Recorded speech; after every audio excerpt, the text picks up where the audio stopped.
السلام علیکم، میں ہوں آپ کے ہوسٹ سحر سلیم۔ تو آج کا ہمارا ٹاپک ہے سویڈن میں قرآن پاک کی جو بے حرمتی کی گئی ہے اس کے بارے میں۔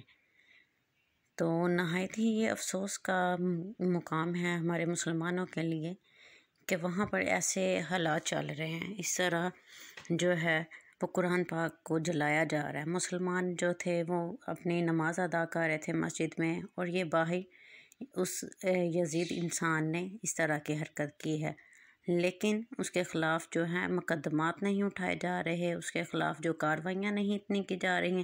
اگر یہ ہماری ایک سیاست میں اس طرح کا کوئی ہنگامہ ہوا ہوتا تو اس کے اوپر جو تھی بھرپور مذمت کی جاتی تھی، ٹھیک ہے۔ قرآن پاک جو ہے اللہ تعالیٰ نے تمام کتابوں میں سے افضل کتاب جو ہے وہ قرار دی ہے، اور تم میں سے بہتر وہ ہے جو شخص قرآن پاک سیکھے اور دوسروں کو سکھائے، ٹھیک ہے۔ ایک دوسری روایت میں آتا ہے کہ جو شخص قرآن پاک پڑھتا ہے، حالانکہ یہ پڑھنا اس کے لیے سخت مشکل ہے لیکن اس کے لیے بہت زیادہ اجر ہے۔